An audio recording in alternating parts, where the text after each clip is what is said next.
Welcome to War Stories and Fairy Tales. I'm Scott, I'm your layman, and this is our history of war. And today we're going to talk about a people we haven't looked at before, the tribes of Israel and their civil war around the city of Gibeah around 1300 BCE. Now I want to make it clear, the only source we have for this battle is the book of Judges, chapter 19 through 21. I am not a biblical scholar, and I do not take the Bible as literal truth. If you do, I have no quarrel with you. But if you've watched my other episodes on legendary battles, you already know that I'm going to tell you what the story says, and then I'm going to try to explain how it might really have gone down. If you don't want to hear that, I invite you to check out one of my other videos. And a quick warning before we start. This story gets a little disturbing. I mean, more so than our usual episodes. There's going to be sexual violence and misogyny, and it's at the heart of the story, so I'm not going to be able to just zip through it quickly like I usually do. So, yeah, there it is. All right. First of all, who were the 12 tribes of Israel? Well, the Bible is about the only origin story we have for the 12 tribes. There's apparently not a lot of archaeology or secular historical sources to back these stories up. So it's entirely possible the 12 tribes are just a way for the Israelites to organize their founding myths. Anyway, Jacob was the father of the tribe of Israel, and he had 4 wives, and the 4 wives among them had 12 sons, and those 12 sons became the patriarchs of the 12 tribes. I'm not going to list them all for you because you can get them with about a 5-minute Google search. All you need to know today is we have the tribe of Benjamin, the Benjamites, on one side of this civil war, and the other 11 on the other side. And if you look at the date of today's battle and you know a little bit about the story of Exodus, you've already found a hole in the narrative. Because lots of people these days think the Pharaoh of Exodus is Ramses II. Who won't become Pharaoh until about 1279 BCE, which is 21 years in the future of the date we've picked for this battle. And the Israelites need 40 years to wander in the desert after they escape from Egypt. Then they need time to conquer Canaan and establish the kingdom of Israel. And by the way, we're still calling this part of the Levant Canaan when Ramses comes north to fight the Hittites at Kadesh in 1274 BCE. Which means Ramses II couldn't have been the Pharaoh of Exodus, or the date of this battle is off by at least 50 years, or maybe the two stories are about two different groups of people, or both stories are morality tales, or just plain myths, based loosely on real events and transmitted by oral history until they were written down sometime between 750 and 250 BCE. A long time after today's battle, if we have the date anywhere close to right. And I've seen this battle dated anywhere between 1375 and 1117 BCE. So 1300 is probably just an average. But we're here to talk about the battle. Let's keep our eyes on the prize here. But before we can get to the battle, we need to do some more background. What archaeology we have from this period shows us a mostly rural society, small farming and herding communities scattered around the region. Not a lot of evidence of large urban centers like we see in Mesopotamia and Egypt.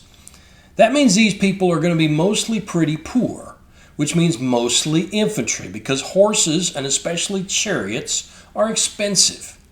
They would have seen chariots when the Egyptians or the Hittites rolled through, but most of these guys wouldn't have had access to them. So infantry. And what's more, it's probably mostly light infantry.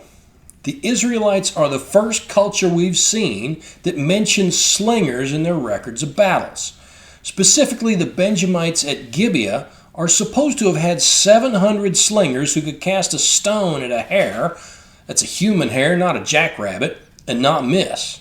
Pretty impressive, even if it probably is an exaggeration. The only other weapon the sources mention is swords.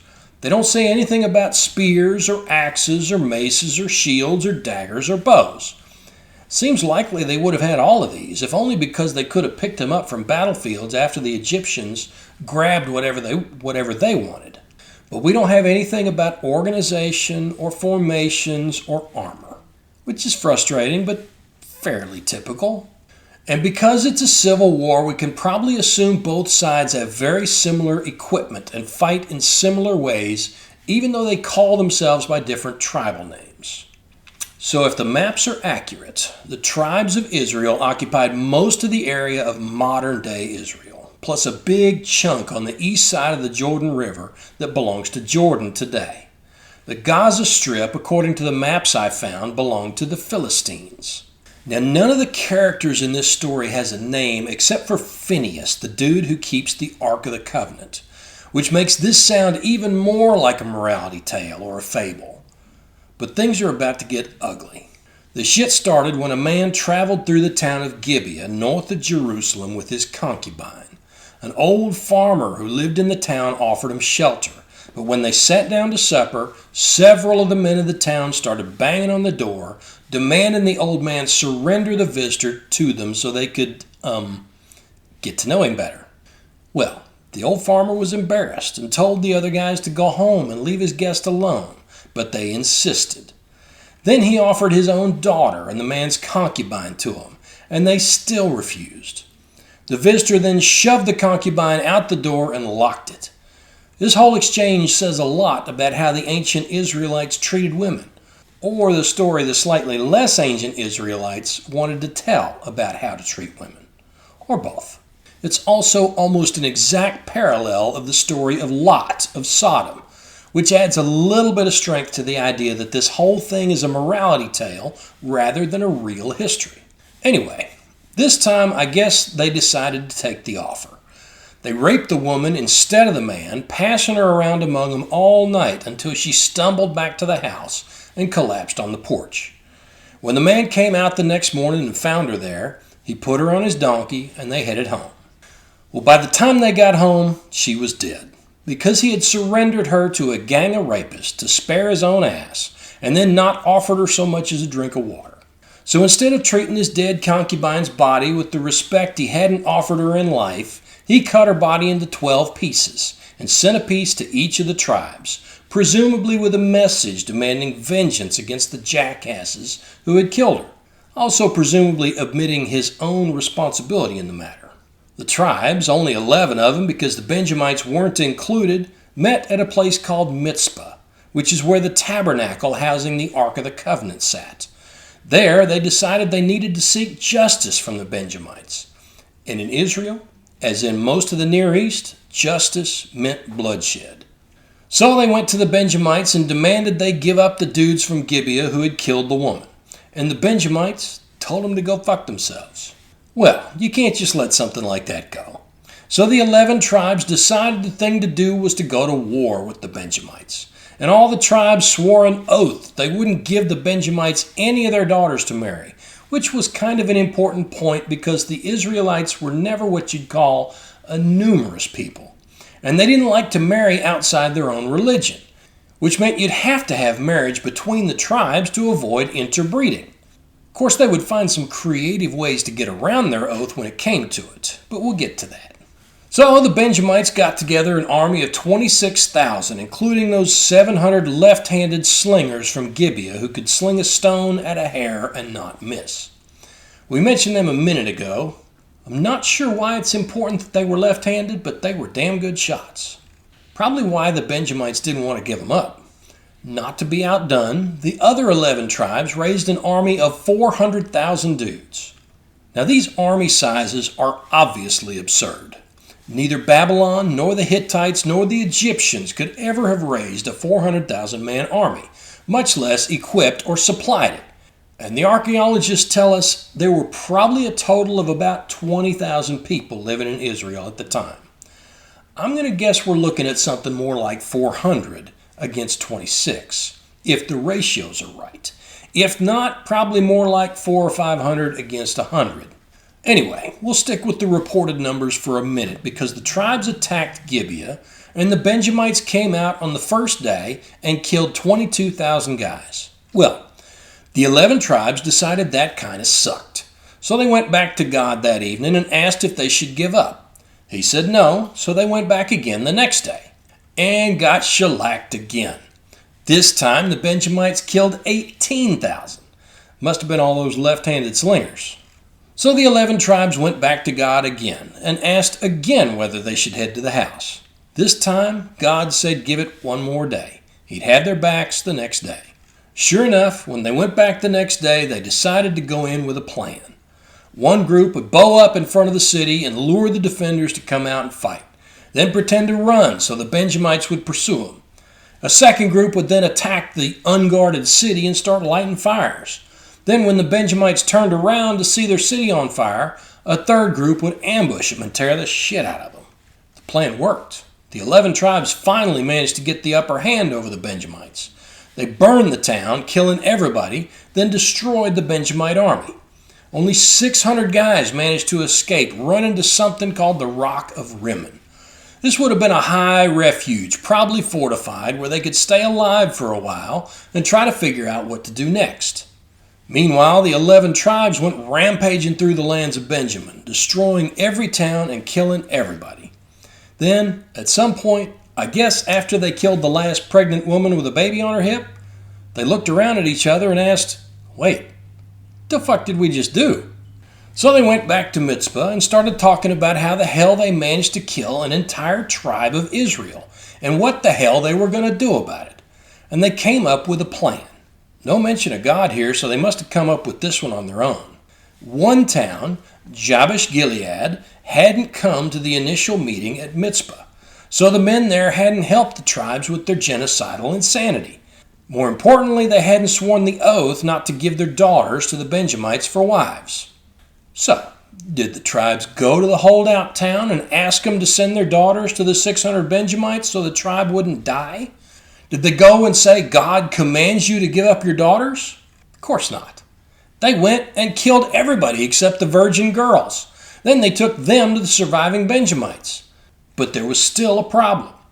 They had only found 400 virgins in the holdout town, and there were 600 Benjamites who needed wives to repopulate their tribe.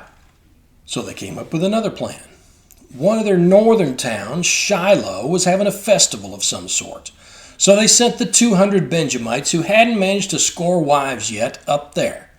And when the unmarried girls went dancing through the vineyards for the festival, the Benjamites jumped out and grabbed them. That way, they could have wives to replace the ones that had been killed, and no man would have to violate his oath by giving them away.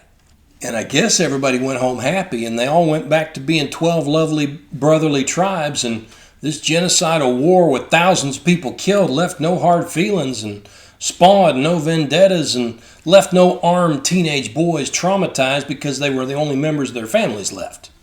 Yeah, this is a crazy-ass story. I am generally sympathetic to the Jewish and Christian worldviews, but holy shit, this is the story they decided to leave in the book. Judges 19 through 21 if you want to check it out. So that's the story from the book of Judges. A morality tale for sure. But I'm having a hard time even figuring out what the lesson is. Don't be an asshole. Don't escalate the conflict past the point of sanity. Because it sure doesn't seem to be don't rape people. Let's see if we can break it down and put a story together that makes sense in the real world. If this battle really happened, how might it have gone down? No shit. There they were. The BS meter for this war story is about a 9 out of 10. Something like this probably happened, but that's about all we have. So this dude, a Levite, was traveling with his concubine from Bethlehem up to his home in the heights of Ephraim, and he passed through Gibeah late in the afternoon, hoping they could find a place to stay for the night. There wouldn't have been a hotel, so they would have had to stay at a friend's house, or if they didn't have a friend in town, hopefully they could find a friendly host who could put them up and feed them for the night. But there was a problem.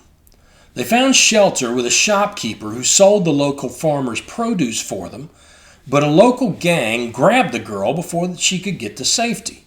They didn't really want her, they explained, but they were convinced the guy had some silver he'd be willing to part with for her safe return. Well, the traveler didn't have any silver except for an old lamp he had picked up in Jerusalem. He gave that to him, but the gang leader held out for more, and when the man couldn't produce any more, he had his guys start torturing the girl. And in the early morning, they threw her down on the shopkeeper's porch. The Levite and his host brought her inside, and the shopkeeper put her in his daughter's bed and started trying to tend to her. Well, the Levite went straight to the town mayor, or whatever he would have been called, in the morning. But a week later, nothing had been done. Because as it turned out, the gang leader was the mayor's brother. And a week after the attack, the concubine died of her injuries. The man put her body on his donkey and took her home for burial. And as soon as the ceremony was complete, he started calling in favors from his friends in the other tribes, because this guy was well connected and well liked all over Israel. And a month after the attacks, he met with representatives from all 12 tribes at Mizpah, where they could meet with the Rabbi Phinehas and get his advice on what they should do. Well, the other 11 tribes thought it was an internal matter for the Benjamites to deal with. The killers needed to be brought to justice, probably executed, and the Levite needed to be compensated for his trauma and for the loss of his concubine. But the Benjamites, covering for their guy, just shrugged their shoulders and said the Levite hadn't produced any proof that the crime had actually occurred. They'd go back to Gibeah and investigate, but they wouldn't promise anything. Well, that pissed everybody off, and even Phinehas said he was satisfied that a crime had occurred, and he thought the Benjamites should deal with the murderers and pay some compensation to the Levite. And still, they refused, finally leaving in anger when the council refused to budge. Well, if the Benjamites wouldn't deal with their own criminals, Phinehas said, it was up to the rest of the Israelites to bring justice. So the tribal leaders went home and called up their armies. But it was close to harvest time, and it's not like this was going to be a major war for their survival. So they pretty much just called up their personal guards. And when the army assembled in Mizpah a week later, they had 400 guys to march against Gibeah. Well, the Benjamites hadn't been idle, and it's not like they couldn't see this one coming. They had also gotten their own army together, 120 or so guys, maybe a third of them from Gibeah, but most from other Benjamite towns. And among the Gibeons was a group of 7 slingers from the outlying farms, including a left-hander they said could hit a running hare with his eyes closed. Under the command of the mayor's brother, the guys spent their time fortifying their town, repairing walls, digging ditches, putting up a palisade. So when the army from the other tribes showed up, the Benjamites were ready. And when the Levite came forward at the head of his army to demand they surrender his concubine's killers, the left-hander knocked his hat off for him. And that's pretty much how the first day went. Of course, the guys from the 11 tribes didn't retreat, but they did spread out around the town, blocking the roads and setting their own slingers where they could pick off anybody who showed themselves in the town. But it turned out the Gibeon slingers were better. By the time night fell around the town, 12 guys were down. Well, the leaders met that evening to pray and plan for the next day. Morale was still high, and they saw no reason not to continue their attack. What's more, they decided they would send a team into the town to capture the leader if they could. With him in their hands, maybe they could compel the Benjamites to give up the others. No such luck. They sent 6 guys in, and when the sun rose the next morning, 6 bodies were hanging from the palisade. So, the second day went a lot like the first, except the Levite came up with a new plan just in case they couldn't force their way in that day. He sent 100 men up into the hills along the road north, telling them to dig holes they could hide in the next day if they needed to. And when the sun went down on day 2, the slingers inside Gibeah had only managed to take out 6 guys. That night, the leaders met again. This time, they decided to go with the Levites' plan. They would attack the main gate in the morning, then retreat into the hills and see if they could get the Benjamites to follow them. When they'd drawn them far enough away from the town, the guys concealed in the holes they had dug would jump out and take them from behind. So in the night, the 11 tribes, would that be something like an 11-nation army? Yeah, never mind. So the 11 tribes quietly pushed their lines as close to the walls as they could. And as the sun came up over the hills, they attacked the town gate with about half of the army. Sure enough, the Benjamites resisted like a bunch of champs. They kept up the attack for an hour, nearly managing to get up over the wall, which would have been fine. Not only would it have helped the Benjamites see the attack was genuine, but when your efforts meet with success in an area you didn't expect, it usually doesn't make sense to abandon it and go back to your plan. In other words, if it's working, Don't stop. But soon enough, the commanders decided it was time to turn the page, and they gave the signal to retreat. And sure enough, the Benjamites couldn't resist the sight of the 11 tribes running up into the hills. Sensing a chance to end this thing before it got too out of hand, they opened the gate and started after them, which, of course, was exactly what the 11 tribes wanted them to do. They led them up into the hills, a little past where the 100 guys were dug in, and then they turned to fight. The Benjamites figured out too late what was going on. Trapped in a narrow pass with the other tribes blocking both ends, they tried to surrender, but the other tribes weren't having it.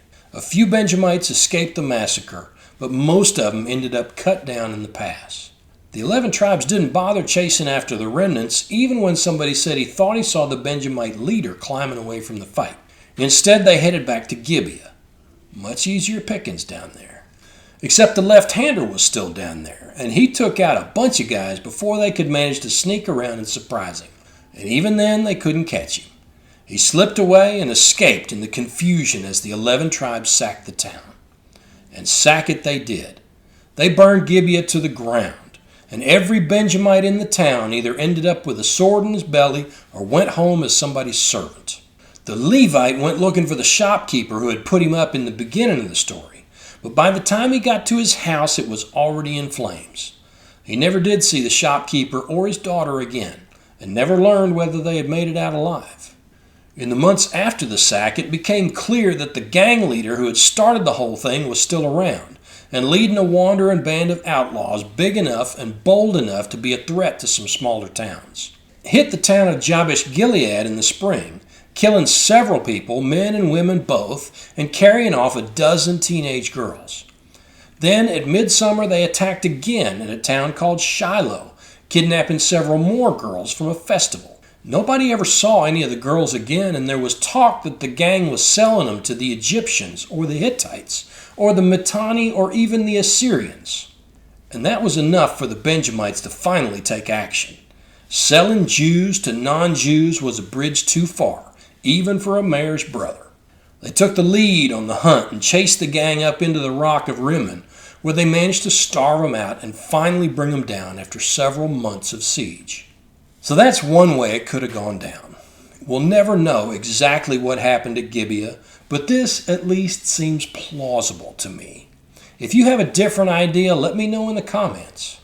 Of course, you won't be surprised that we don't have a scorecard for this war story. As little as we know about this battle, there's really no point. Thanks for watching. If you enjoyed this war story, please give me a thumbs up, hit the subscribe button, and leave me a comment if you want. And go find the friends you're thinking about. You know, the one you said to yourself, so-and-so would love this. And tell them about me. Till next time, I'm Scott, reminding you to piss when you can. Have a good one.